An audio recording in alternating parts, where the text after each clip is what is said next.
now let's move on to F1 Academy. Yes. That we're also racing in Singapore this weekend. Yes. And there were, I mean, if you didn't watch the F1 race, you don't need to. Watch F1 Academy races. Both of them were really fun. As per usual, they race on Saturdays with the first 8 in reverse order, and then which also gives less points for the Saturday race.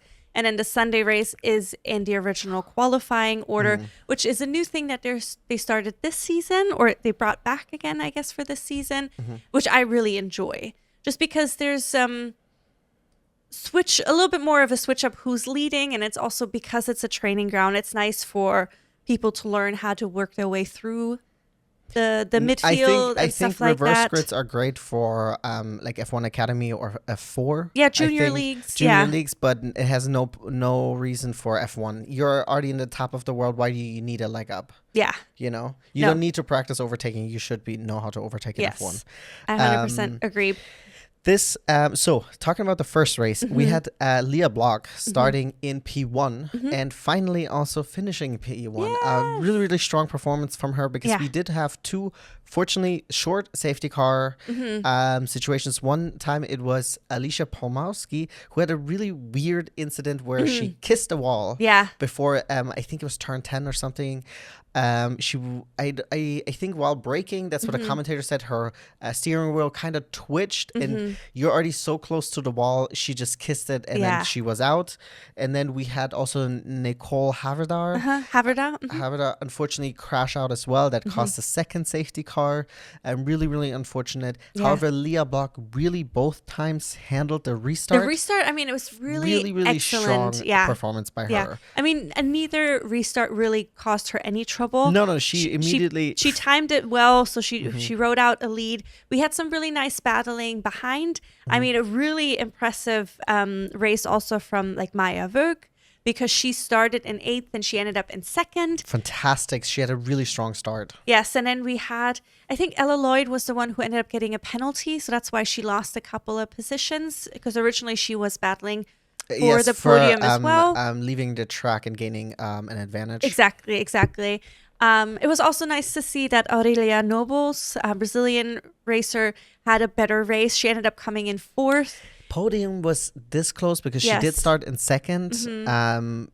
But her and Leah actually going into T1 were battling it out.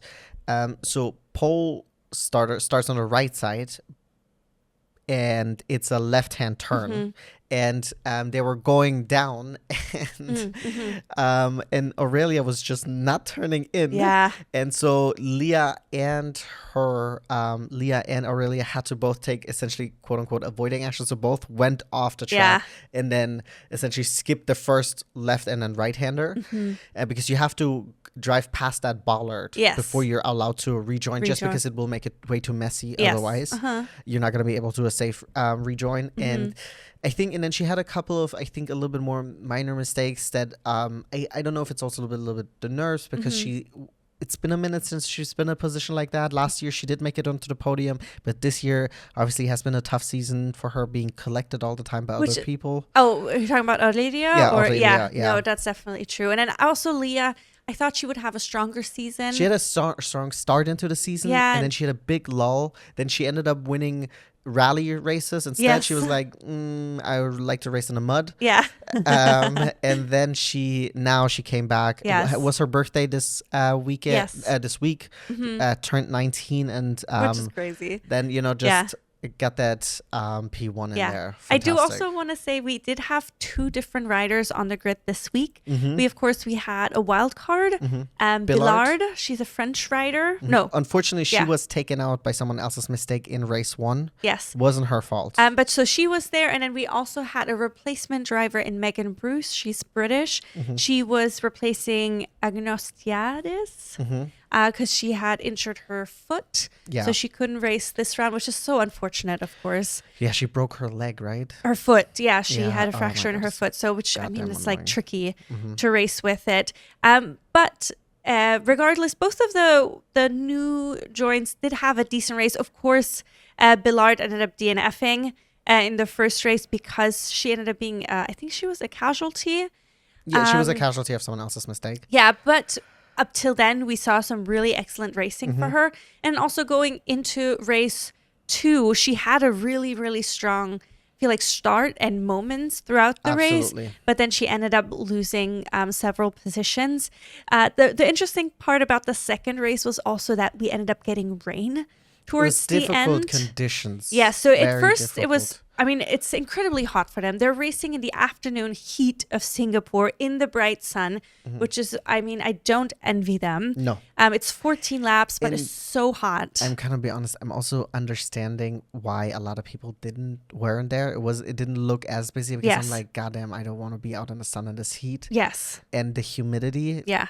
And then, go ahead. Yeah, so that was, so they started off in the heat really strong.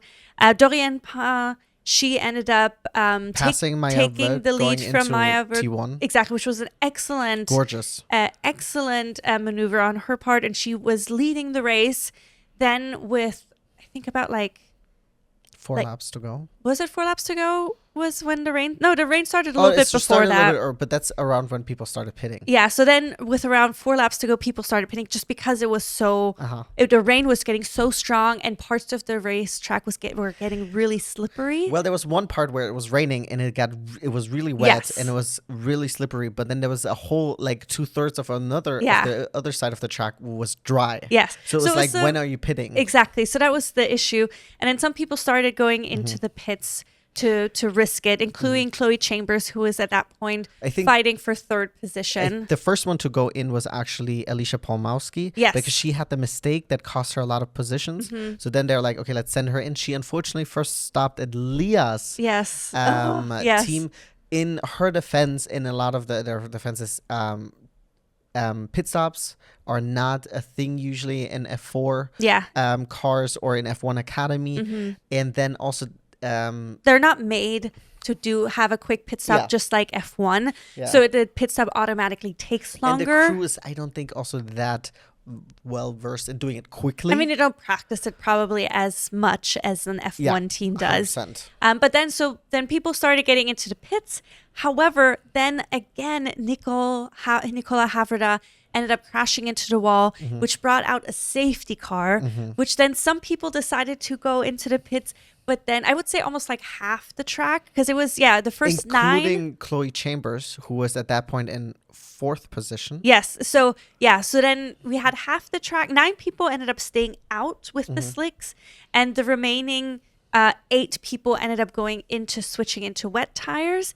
But it was 4 laps to go. So we were also talking about it like, oh, what's the right call? And I thought, and I think you agreed with me, that staying out was the smarter thing, just because the safety car will most likely be out for at least 2 to 3 laps. Yeah. So then you have 2 laps to make up any positions that you lost potentially. But anybody who didn't pit ahead of you, as long as they don't make major mistakes, you're not overtaking, because technically, actually, the safety car came in and it was the last lap of the race. Yes. And so there was only one final lap of racing. So with Chloe Chambers, like, I kind of get it. It's the gamble that you take. Of course.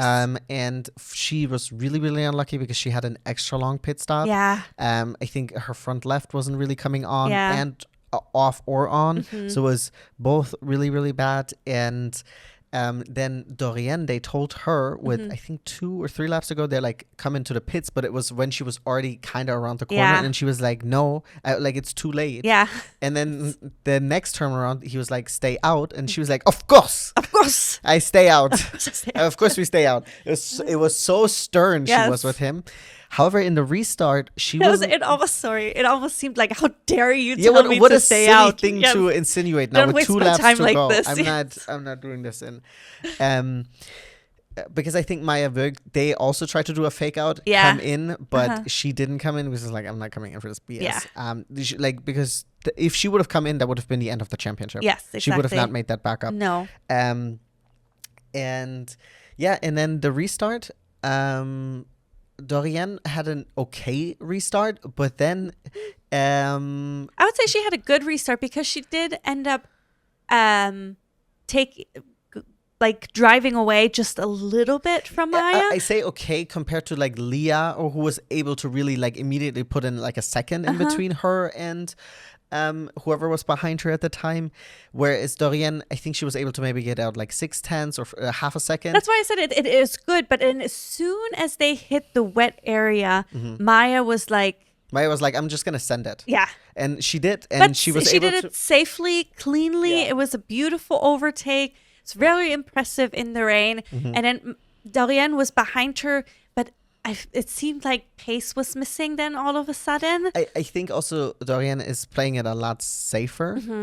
Then because Maya is really like, listen, if I don't go for it now, I'm setting myself up for failure, right? She was like, okay, I'm just gonna send it. Where Dorian has been playing it a lot more like reserved and more strategic. She was like, I will rather give up this position, and instead of like completely getting crash out or something like that.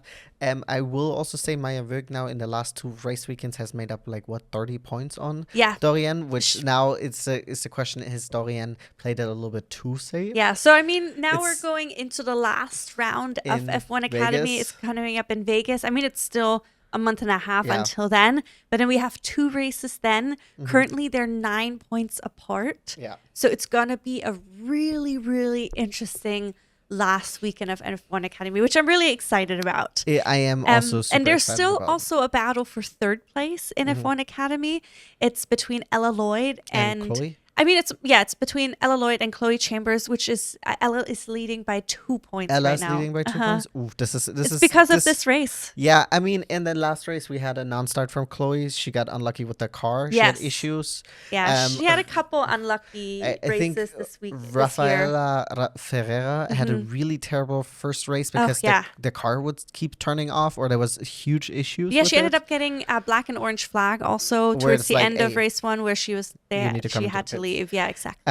But it was a really fun weekend in terms of F1 Academy. I think F1 Academy for sure, they definitely really delivered as they most of the time do. Last thing I did wanted to also point out, because Esteban Ocon did also tweet when it was released that Lisa Billard was going to be in F1 Academy. He was like, I've known and have supported Lisa for many years now. We both grew up on the same karting tracks in Normandy. I'm very proud to see her taking the big step in her young career with F1 Academy this weekend.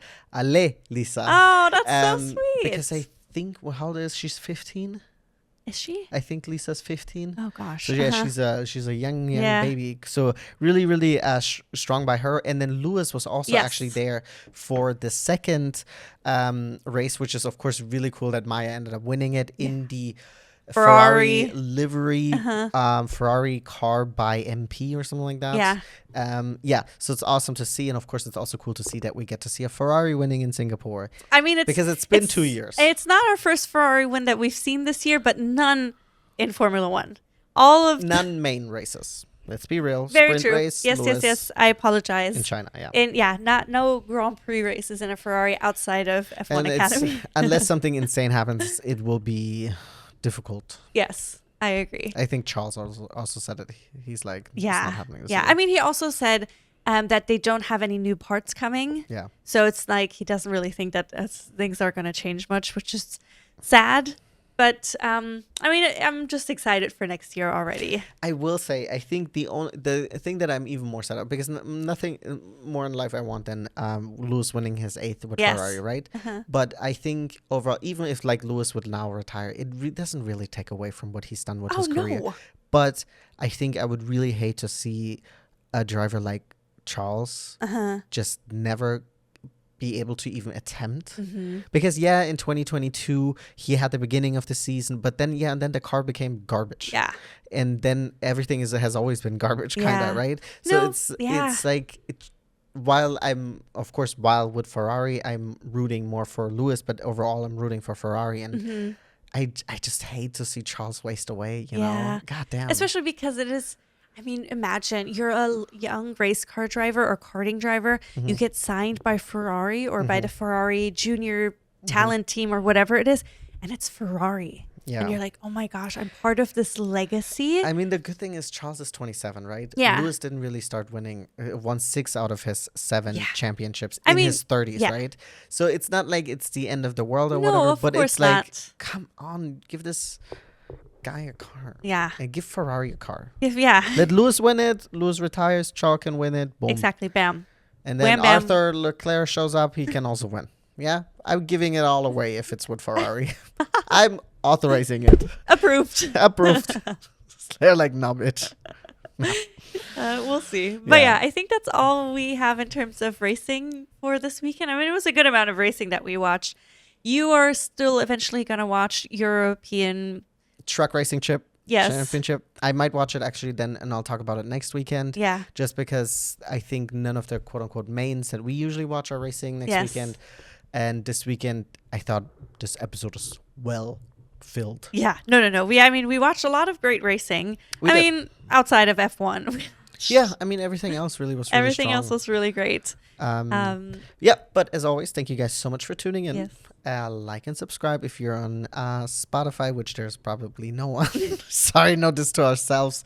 Hit that 5 stars. If you find this maybe 5 years in the future and you're like, oh, let me see what RPM was doing back then. Now is the time for you to hit that 5 stars on Spotify, okay? Yes, but yeah, we're on Spotify, YouTube, we're on the socials now again. Get me out of here. Okay, thank you guys so much for tuning in. We'll see you guys next week. Bye.